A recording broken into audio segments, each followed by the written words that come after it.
Healing వాస్తుకి స్వాగతం ఇస్తున్నారు. మనం ప్రస్తుతం తాడేపల్లిగూడెం పని మీద ఉన్నాము.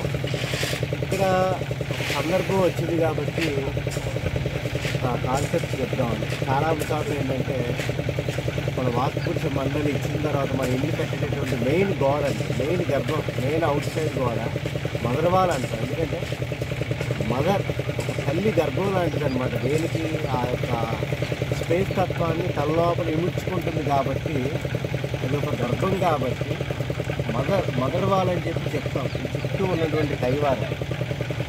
సో ఆ రకంగా మనం తీసుకున్నప్పుడు దానికి ఆ మదర్వాల్ని మనం వాస్తుపురుష మండలి లెక్కలు కట్టిన తర్వాత ఆ కొలతలకి లోపల భాగాన్ని తీసుకోవాలా, మధ్య భాగాన్ని తీసుకోవాలా, బయట భాగాన్ని తీసుకోవాలా అని చాలా కన్ఫ్యూజన్స్ ఉన్నాయి వాస్తవం. కానీ 3 పరిస్థితుల్లోనూ మనం తీసుకోవచ్చు. కాకపోతే దేని మీద ఆధారపడి ఉంటుందంటే మనకున్న ఆల్రెడీ స్థలం ఎంతైనా ఉండేవాడు. కొంత సెట్ బ్యాక్స్ వదిలిన తర్వాత మనం కట్టిన ఆయం చూసుకున్నప్పుడు ఒక్కోసారి ఏది సెట్ అవుతుందో దాని ప్రకారం వెళ్ళాలి మనం. అంటే కొన్ని సందర్భాల్లో ఇన్సైడ్ తీసుకున్నాం అనుకోండి, అవుట్ సైడ్కి 10 అంగుళాలు గోడలు బయటికి వెళ్ళాలి.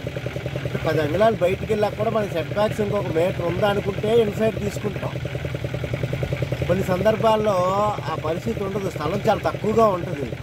అటువంటి సందర్భాల్లో బయట నుంచి బయటికి వేస్తాం, అప్పుడు ఆ 10 అంగుళాలు లోపలికి వస్తుంది.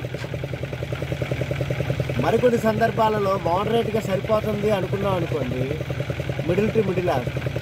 అందువల్ల అక్కడ వాస్తవ పరిస్థితులను అనుసరించి చేసుకునే పని తప్పితే ఇన్సైడ్ అవుట్ సైడ్ మిడిల్ ఏది గొప్ప ఏది ఎక్కువ అని కాదు, ప్రాక్టికాలిటీని బట్టి ఉంటుంది.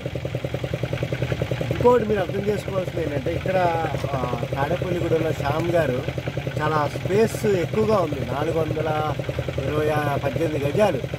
అందువల్ల ఇక్కడ ఏంటంటే సెట్ బ్యాక్స్ వదిలిపెట్టాక కూడా మాకు కొంత ప్లేస్ ఉంది. ప్లస్ వారి వ్యక్తిగతంగా అభిలాష కూడా ఇన్సైడ్ టు ఇన్సైడ్ చేసి పెట్టండి సార్ అన్నారు. పని వాళ్ళు సహకరిస్తే మాకే ఇబ్బంది లేదు అని చెప్పి మనం చెప్పాము.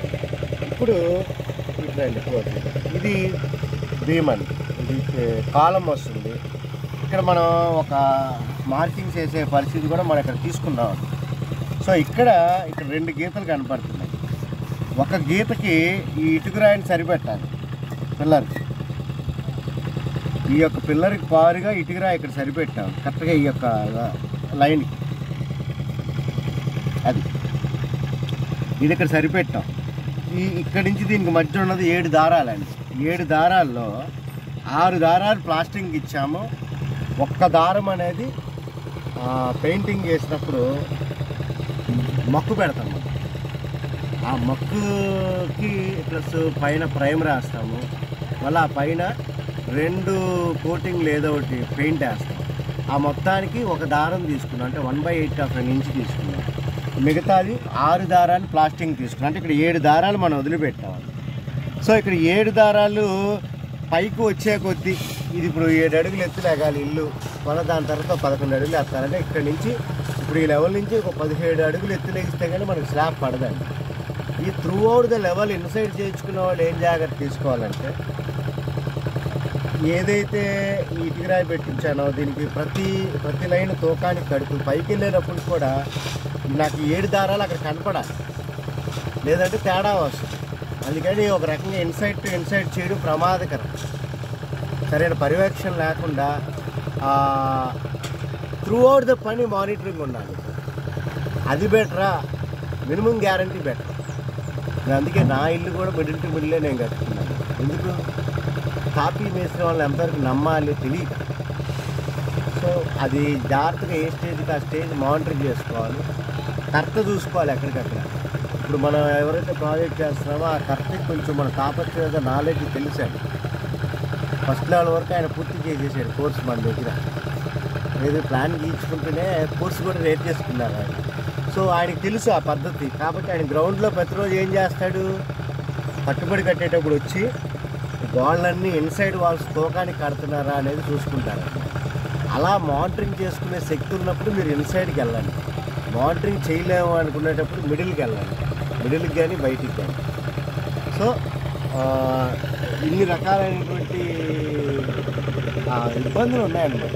ఏదైనా ఒకటే, ఆ ప్రపోర్షన్స్ మనం ఆయం కట్టింది ఏ రకమైన ప్రపోర్షన్స్ తీసుకున్నామో అదొక్కటి జాగ్రత్తగా వచ్చేటట్టు బ్రహ్మస్థానం శుభ్రంగా ఉండేటట్టు ఫ్రంట్ డోరు, దానికి ఆపోజిట్గా బ్యాక్ డోరు, మీటింగ్ ఎలిమెంట్స్ ఒకసారి లోపల ఉండొచ్చు, బయట ఉండొచ్చు.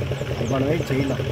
ఎందుకంటే చాలా తక్కువ స్థలం ఉన్నప్పుడు బయట మళ్ళీ ఎక్స్టెన్షన్స్కి కొంత ప్లేస్ పెట్టి మళ్ళా సెట్ బ్యాక్స్ చుట్టూ ఒక 8 అడుగులు వదిలే పరిస్థితి వాళ్ళ అర్బన్ ఏరియాస్లో లేదా. 1 మీటర్ వదిలితే గగనం సెట్ బ్యాక్స్. అందువల్ల చాలా ప్లాన్గా మనుషులు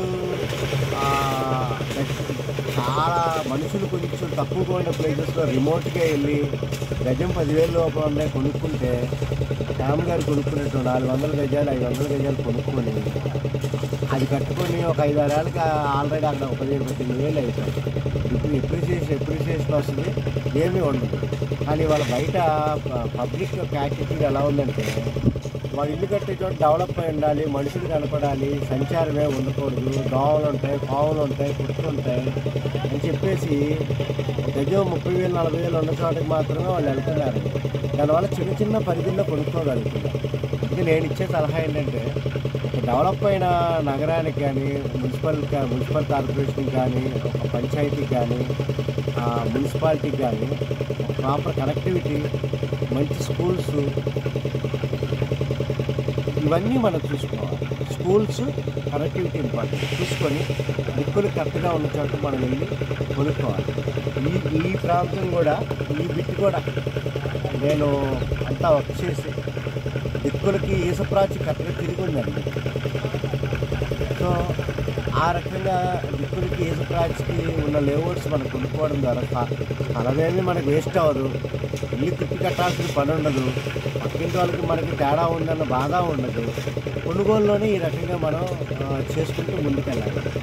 సో అందువల్ల మనం ఇంటి యొక్క మెయిన్ వాళ్ళు ఇన్సైడ్ అయినా తీసుకోవచ్చు, మధ్య భాగానికైనా తీసుకోవచ్చు, బయట పక్కకైనా తీసుకోవచ్చు. అది ఏది తీసుకుంటే అది ఆ పద్ధతికి మనము లోబడి జాగ్రత్తగా చేసుకుని ముందుకు వెళ్ళాలి. Thank you very much.